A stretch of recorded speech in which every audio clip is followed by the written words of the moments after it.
So if you hadn't guessed, I'm actually back in my car again. I might leave that in. I might leave the noise profile in. Wow, I can hear all of these noises like semi-amplified because I have my headphones connected through the microphone, which is a really handy thing to do because you can hear exactly what you're hearing through the recording.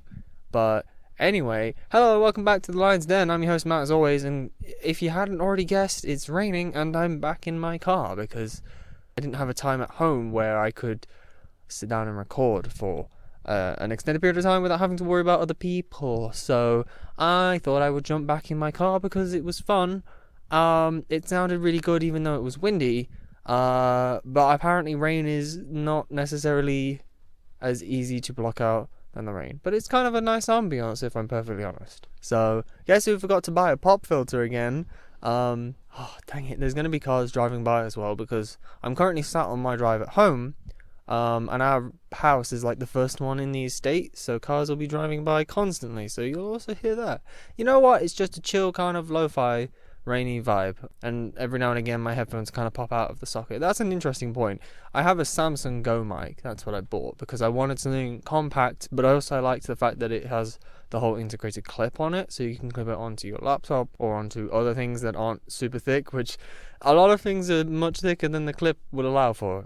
Believe you me, I've looked into it. And it has a headphone output, so that, like I say, you can listen to whatever you're recording, but the point at which it registers is extremely finicky. And if you bump the headphone jack too much, it will pop out of that zone, and then you won't be able to hear anything. So, problems of recording in a car. This is why I need a pop filter, because the minute I breathe out, problems. Right, what should we talk about this week? I don't know, I didn't plan anything for this week. My friend said that I should talk about red velvet cake, because I absolutely love red velvet cake. I haven't had red velvet cake in a long time, actually. And you know, the weird thing is, red velvet cake is just chocolate cake, but it's red. But also you have like cream cheese frosting, or butter cream frosting, or just icing, as we call it in the good old UK. I mean, I really like it personally. I think it's really tasty. I think it's a good balance of kind of chocolatey flavour and sweetness, and it looks really visually appealing because it's bright red. I'm also aware that there is blue velvet cake. That's a cool thing as well. Hello, Mr. Man. Yes, I am recording in my car. Don't mind me. Yeah, what do I talk about red velvet cake other than it's really good? That kind of brings me on to the fact that this week and last week and preceding weeks I've been working events as part of my job, and part of that is ordering food.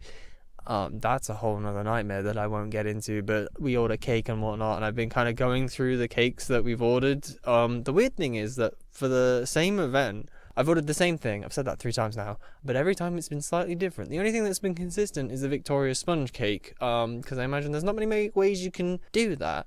But then one of them was a chocolate brownie cake, and one of them was a lemon drizzle cake, and like, they varied wildly from day to day, so don't quite know how that works. You know, interestingly enough, it's all handmade, as far as I'm aware. Like, they make it themselves, but then you would have thought they'd have a recipe that they would follow, so it's kind of confusing as to why there's so much variability in it. On the topic of sweet things, the only thing I've written down for this week, which is really bad, is a story that I had from when I was younger. So, many people probably who go to the dentist regularly end up getting a filling of some sort, and at some point they switched from doing those silver metal fillings to the like weird blended white ones, which is kind of cool.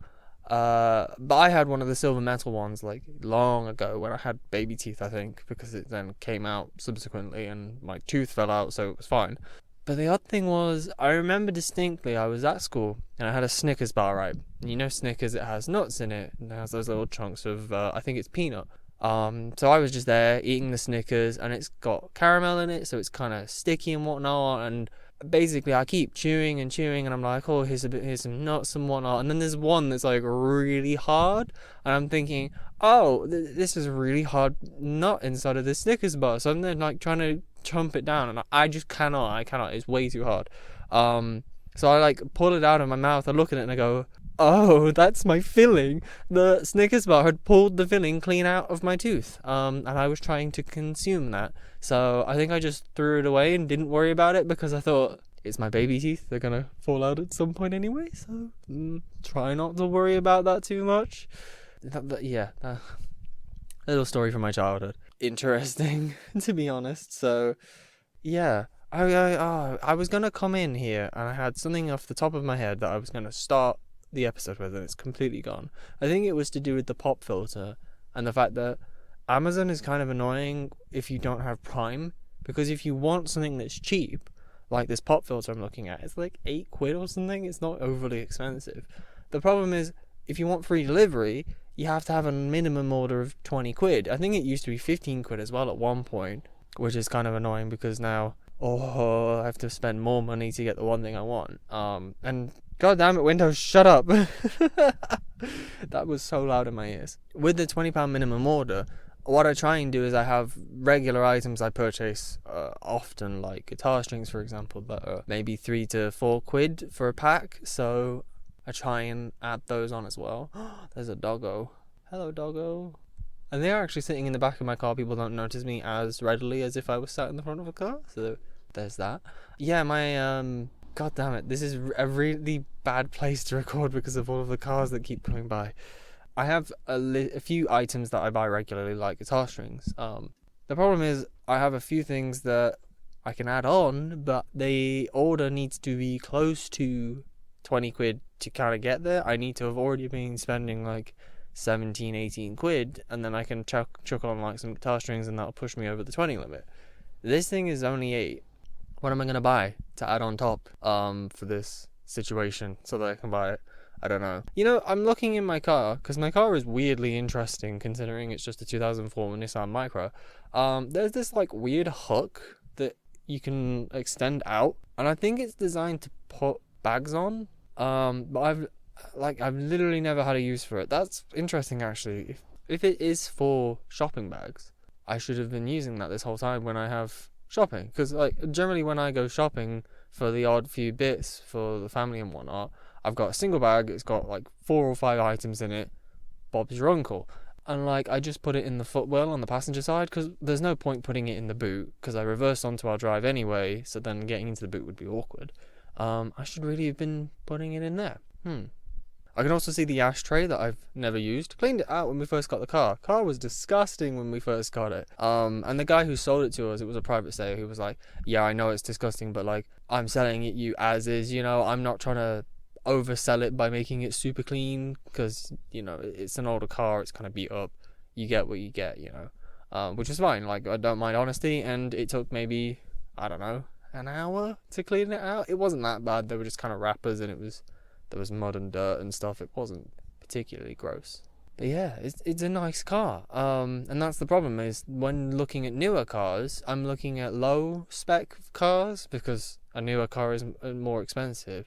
So it's missing all of the fun stuff that I have, like an electric sunroof. I don't know why my car has an electric sunroof, but it does. That's another interesting thing that both my parents are now discovering as they're looking to buy a new car. They have a beige grey interior, as do I. I have a grey interior in my car, and most new cars have a complete black interior, and it just makes the inside cabin feel so much more enclosed and shut off and dark. So it's weird because you don't realise it's something you want until you can't get it. So there's that. One thing I never remembered to do for my car, actually, as I'm looking at it, is the steering wheel. It's kind of grim. The like whatever material around the part that you hold to turn it is really old, and it's decayed, and I think maybe bubbled or just really worn away. And it's slightly sticky. Not too bad, because I think I've just rubbed off the gross stickiness with my hands. And I was going to get just a steering wheel cover, because there's no point getting a whole new steering wheel. That'd be expensive. Trying to sort of re-wrap it would be very difficult for me personally, because I'm not adept at doing something like that. So I was going to just get a steering wheel cover, but that never happened. I've just kind of dealt with it. The best thing about the steering wheel is the radio controls. The only thing I use on the radio controls is the volume, because fun tip for old cars, although eventually this will just be a non-problem, my car just has a bog standard radio. It doesn't have Bluetooth, it doesn't have auxiliary. The only thing it has is an FM radio and a CD player, but who uses CDs these days? But you can buy Bluetooth FM transmitters, and it's literally what it says on the tin.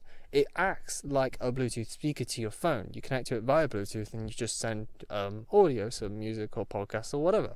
and then it kicks out its own FM signal like a radio station, and then you just tune your radio to whatever frequency you set on the module. So mine's set to 90, is it megahertz? I want to say it's like 90 megahertz. And that's how I get music in my car, and everything works through it. Any audio that comes out of my phone will go through that and into my car stereo. So for example, if I've got Google Maps going, that'll come through.